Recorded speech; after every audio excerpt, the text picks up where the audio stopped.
ದೇಶ ಭಾಷೆಗೆ ಅನುಗುಣವಾಗಿ ರಾಜ್ಯಗಳನ್ನು ವಿಂಗಡಣೆ ಮಾಡಿ ಭಾಷೆಗೆ ಅನುಗುಣವಾಗಿ ಧಾರ್ಮಿಕ ನೆಲೆಗಟ್ಟಿನಲ್ಲಿ, ಸಾಂಸ್ಕೃತಿಕ ನೆಲೆಗಟ್ಟಿನಲ್ಲಿ, ನೈಸರ್ಗಿಕ ನೆಲೆಗಟ್ಟಿನಲ್ಲಿ ಆಚರಣೆ ಮಾಡಿಕೊಂಡು ಬಂದಿರತಕ್ಕಂಥ ಭೂ ಪ್ರದೇಶಗಳನ್ನು ನಮ್ಮ ಭಾರತದಲ್ಲಿ ಇವತ್ತು ರಾಜ್ಯಗಳಾಗಿ ನಾವು ಆಚರಣೆ ಮಾಡಿಕೊಂಡು ಬಂದಿರತಕ್ಕಂಥದ್ದು. ಭಾಷೆ ಎಂದಾದ ತಕ್ಷಣವೇ ನಾವು ಇವತ್ತಿನ ದಿವಸದಲ್ಲಿ ಕನ್ನಡದ ರಾಜ ಮನೆತನಗಳನ್ನು ಇವತ್ತಿನ ದಿವಸದಲ್ಲಿ ವಿಶೇಷವಾಗಿ ನಾವು ಸ್ಮರಿಸಬೇಕಾಗಿರತಕ್ಕಂಥದ್ದು.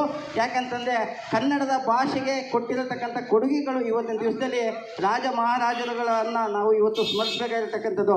ಅದರಲ್ಲಿ ಬನವಾಸಿಯ ಕದಂಬರು, ತಲಕಾಡಿನ ಗಂಗರು, ಕಲ್ಯಾಣ ಚಾಲುಕ್ಯರು, ಬಾದಾಮಿಯ ಚಾಲುಕ್ಯರು, ರಾಷ್ಟ್ರಕೂಟರು, ಹೊಯ್ಸಳರು, ವಿಜಯನಗರದ ಅರಸರು, ದೇವಗಿರಿಯ ಯಾದವರು, ದುರ್ಗದ ನಾಯಕರು, ಕಿತ್ತೂರಿನ ಸಂಸ್ಥಾನದವರು, ಕೆಳದಿಯ ಸಂಸ್ಥಾನದವರು, ಮೈಸೂರಿನ ಒಡೆಯ ಸಂಸ್ಥೆಗಳು ಇವತ್ತಿನ ದಿವಸದಲ್ಲಿ ಈ ನಿಟ್ಟಿನಲ್ಲಿ ನಾವು ಕನ್ನಡದ ರಾಜ ಮನೆತನಗಳನ್ನ ಇವತ್ತು ನಾವು ಸ್ಮರಿಸಬೇಕಾಗಿರ್ತಕ್ಕಂಥದ್ದು. ಕನ್ನಡ ಭಾಷೆ ಎಂದಾದ ತಕ್ಷಣವೇ ಇವತ್ತಿನ ದಿವಸದಲ್ಲಿ ಒಂದು ಸರಿಸಾಟಿ ಇಲ್ಲದ ಭಾಷೆ, ವಿಶ್ವಶ್ರೇಷ್ಠತೆಯನ್ನು ಮೆರೆದಿರತಕ್ಕಂಥ ಭಾಷೆ. ಪ್ರಪಂಚದ 7139 ಭಾಷೆಗಳ ಪೈಕಿ ಸರಿಸಾಟಿ ಇಲ್ಲದ ಭಾಷೆ ಎಂದರೆ ಅದು ಕನ್ನಡದ ಭಾಷೆ. ಯಾಕೆಂದರೆ ವಿಶ್ವ ಲಿಪಿಗಳ ರಾಣಿ ಎಂದೆನಿಸಿಕೊಂಡಿರತಕ್ಕಂಥ ಯಾವುದಾದ್ರೂ ಭಾಷೆ ಇದ್ದರೆ ಪ್ರಪಂಚದಲ್ಲಿ ಅದು ನಮ್ಮ ಕನ್ನಡದ ಭಾಷೆ. ಕನ್ನಡ ಸುವರ್ಣಾಕ್ಷರಗಳಲ್ಲಿ ಬರೆದಿರತಕ್ಕಂಥ ಒಂದು ಪವಿತ್ರವಾದ ಒಂದು ಸಂಪತ್ತು ಅಂದರೆ ಅದು ಕನ್ನಡದ ಭಾಷೆ. ಇವತ್ತಿನ ದಿವಸದಲ್ಲಿ ವಿಶ್ವ ಲಿಪಿಗಳ ರಾಣಿ ಎಂದೆನಿಸಿಕೊಂಡಿರತಕ್ಕಂಥ ಒಂದು ವಿಶೇಷವಾದ ಭಾಷೆ ಎಂದರೆ ಅದು ಕನ್ನಡದ ಭಾಷೆ. ಮತ್ತು ಇವತ್ತಿನ ದಿವಸದಲ್ಲಿ ಒಂದು ವಿಶೇಷವಾಗಿ ಕನ್ನಡ ಸಾಹಿತ್ಯ ವರ್ಗದಲ್ಲಿ ಕೊಟ್ಟಿರತಕ್ಕಂಥ ಕೊಡುಗೆಗಳನ್ನ ನಾವು ಇವತ್ತಿನ ದಿವಸದಲ್ಲಿ ಅದು ಸ್ಮರಿಸಬೇಕಾಗಿರ್ತಕ್ಕಂಥದ್ದು. ಅದರಲ್ಲಿ ಜೈನ ಸಾಹಿತ್ಯ, ವಚನ ಸಾಹಿತ್ಯ, ದಾಸ ಸಾಹಿತ್ಯ, ಶರಣ ಸಾಹಿತ್ಯ, ಬ್ರಾಹ್ಮಣ ಸಾಹಿತ್ಯ, ನಡುಗನ್ನಡ ಸಾಹಿತ್ಯ, ಹೊಸಗನ್ನಡ ಸಾಹಿತ್ಯ, ಹಳಗನ್ನಡ ಸಾಹಿತ್ಯ, ದಲಿತ ಸಾಹಿತ್ಯ, ಬಂಡಾಯ ಸಾಹಿತ್ಯ, ಜಾನಪದ ಸಾಹಿತ್ಯ, ಶಿಶು ಸಾಹಿತ್ಯ, ಹೀಗೆ ಸಾಹಿತ್ಯಿಕವಾಗಿ ಕನ್ನಡದ ಪರಂಪರೆಯನ್ನು ಇವತ್ತಿನ ದಿವಸದಲ್ಲಿ ವಿಶ್ವ ಮಟ್ಟದಲ್ಲಿ ಕೊಂಡೊಯ್ಯುವಲ್ಲಿ ಯಶಸ್ಸಿನ ಪಾತ್ರ ವಹಿಸಿದಂಥ ಹಲವಾರು ಮಹನೀಯರನ್ನ ನಾವು ಇವತ್ತಿನ ದಿವಸದಲ್ಲಿ ಸ್ಮರಿಸಬೇಕಾಗಿರತಕ್ಕಂಥದ್ದು.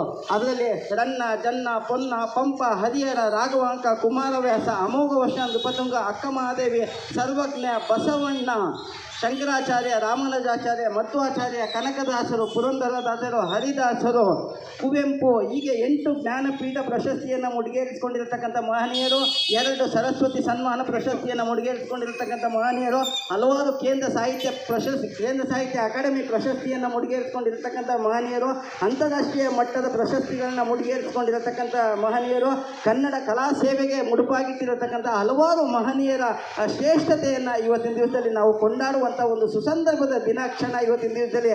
ಈ ನಿಟ್ಟಿನಲ್ಲಿ ನಾವು ಇವತ್ತಿನ ದಿವಸದಲ್ಲಿ ಭರತಖಂಡೆ ಜಂಬೂ ದ್ವೀಪ ಪ್ರದೇಶ ಎಂಬ ನೆಲೆಗಟ್ಟಿನಲ್ಲಿ ಇವತ್ತಿನ ದಿವಸದಲ್ಲಿ ಕರ್ನಾಟಕದ ರಾಜಧಾನಿ ಆಗಿರತಕ್ಕಂಥ ಬೆಂಗಳೂರಿನ ಕೆಂಪೇಗೌಡ ನಗರ ಮುಖ್ಯ ರಸ್ತೆಯಲ್ಲಿ ಆಯೋಜಿಸಲಾಗಿರತಕ್ಕಂಥ 70ನೇ ವರ್ಷದ ಕನ್ನಡ ರಾಜ್ಯೋತ್ಸವಕ್ಕೆ ಅತಿಥಿಗಳು ಆಗಮಿಸಿದ ನಂತರ ತಾಯಿ ಭುವನೇಶ್ವರಿಗೆ ಪುಷ್ಪಾರ್ಚನೆ ಮಾಡಿ ದೀಪ ಬೆಳಗಿ ಧ್ವಜಾರೋಹಣ ಮಾಡುವ ಮುಖಾಂತರ ಕಾರ್ಯಕ್ರಮಕ್ಕೆ ವಿದ್ಯುಕ್ತವಾಗಿ ಚಾಲನೆ ನೀಡಲಾಗುವುದು. ಮತ್ತು ಇಲ್ಲಿ ಸೇರಿರ್ತಕ್ಕಂಥ ಎಲ್ಲ ಕನ್ನಡ ಮನಸ್ಸುಗಳಿಗೂ ಸಹ ಒಂದು ವಿನಂತಿ, ಮುಂದಿನ ಭಾಗದಲ್ಲಿ ಹಲವಾರು ಕನ್ನಡದ ಪ್ರಥಮ ಕೊಡುಗೆ ಏನು, ಕನ್ನಡದ ಶ್ರೇಷ್ಠತೆ ವಿಶ್ವದಲ್ಲಿ ಯಾವ ಮಟ್ಟಕ್ಕೆ ಇದೆ, ಕ್ರಿಸ್ತ ಪೂರ್ವ ಹಲವಾರು ಶತಮಾನಗಳಿಂದ ಕನ್ನಡದ ಭಾಷಿಗರ ಕೊಡುಗೆ ಏನು, ಇವೆಲ್ಲವೂ ಸಹ ಸವಿವರವಾಗಿ ನಾನು ಮುಂದಿನ ಭಾಗದಲ್ಲಿ ಹೇಳಲಿಕ್ಕೆ ಇಷ್ಟಪಡ್ತೇನೆ. ಈ ನಿಟ್ಟಿನಲ್ಲಿ ಇವತ್ತು ಈ ಕಾರ್ಯಕ್ರಮಕ್ಕೆ ಅತಿಥಿಯಾಗಿ ಆಗಮಿಸಿದ ರಂಗಭೂಮಿ ಕಲಾವಿದರಾಗಿರ್ತಕ್ಕಂಥ ಆಡುಗೋಡಿ ಶ್ರೀನಿವಾಸ್ ಅವರು ಆಗಮಿಸಿದ್ದಾರೆ. ಅವರನ್ನು ಸಹ ನಾವು ಇವತ್ತಿನ ದಿವಸದಲ್ಲಿ ಬರಮಾಡಿಕೊಳ್ಳುವ ಒಂದು ಸಂದರ್ಭದ ಕ್ಷಣ ಇವತ್ತಿನ ದಿವಸದಲ್ಲಿ. ಮತ್ತು ಇನ್ನೊಬ್ಬರು ಕಿರಿತೆರೆ ನಟರು, ರಂಗಭೂಮಿ ಕಲಾವಿದರಾಗಿರ್ತಕ್ಕಂಥ ಎಸ್ಕಾರ್ಟ್ ಶ್ರೀನಿವಾಸ್ ಅವರು ಸಹ ಆಗಮಿಸಿದ್ದಾರೆ. ಅವರಿಗೂ ಸಹ ನಮ್ಮ ದಿವ್ಯ ಜ್ಯೋತಿ ಕನ್ನಡ ಗೆಳೆಯರ ಬಳಗದ ವತಿಯಿಂದ ಆತ್ಮೀಯವಾದ ಸ್ವಾಗತ ಸುಸ್ವಾಗತವನ್ನು ಕೋರಲಾಗುವುದು. ಮತ್ತು ತಾಯಿ ಭುವನೇಶ್ವರಿಯನ್ನು ನಾವು ಇವತ್ತು ವಿವಿಧ ರೀತಿಯಲ್ಲಿ ಸ್ಮರಣೆ ಮಾಡುತ್ತಿರುವುದು. ಇವತ್ತಿನ ದಿವಸದಲ್ಲಿ ಕರ್ನಾಟಕದ ಅಧಿದೇವತೆಯಾಗಿ, ಶಕ್ತಿ ಸ್ವರೂಪಿಣಿ ತಾಯಿ ಭುವನೇಶ್ವರಿಯಾಗಿ, ವಿದ್ಯಾದಾಯಿನಿ ತಾಯಿ ಭುವನೇಶ್ವರಿಯಾಗಿ, ಕದಂಬವನವಾಸಿನಿ ತಾಯಿ ಭುವನೇಶ್ವರಿಯಾಗಿ, ಮಹಿಷಮಂಡಲ ವಾಸಿನಿ ತಾಯಿ ಭುವನೇಶ್ವರಿಯಾಗಿ, ರತ್ನಗರ್ಭ ವಸುಂಧರೆ ತಾಯಿ ಭುವನೇಶ್ವರಿಯಾಗಿ, ಕನ್ನಡಿಗರ ಸ್ಫೂರ್ತಿ ತಾಯಿ ಭುವನೇಶ್ವರಿಯಾಗಿ, ಕನ್ನಡಿಗರ ಆರಾಧ್ಯ ದೈವ ತಾಯಿ ಭುವನೇಶ್ವರಿಯಾಗಿ, ಶ್ರೀಗಂಧದ ನಾಡಿನ ಅಧಿದೇವತೆ ತಾಯಿ ಭುವನೇಶ್ವರಿಯಾಗಿ ಇವತ್ತಿನ ದಿವಸದಲ್ಲಿ ನಾವು ಇಡೀ ಕರ್ನಾಟಕದಲ್ಲಿ ವಿವಿಧ ರೀತಿಯ ಸಾಂಸ್ಕೃತಿಕ ಕಾರ್ಯಕ್ರಮಗಳೊಂದಿಗೆ ಆಯೋಜನೆ ಮಾಡಲಾಗಿರತಕ್ಕಂಥದ್ದು. ಈ ನಿಟ್ಟಿನಲ್ಲಿ ನಾವು ತಾಯಿ ಭುವನೇಶ್ವರಿಯನ್ನು ನಾವು ಸ್ಮರಿಸುವಂಥ ಒಂದು ಸುಸಂದರ್ಭ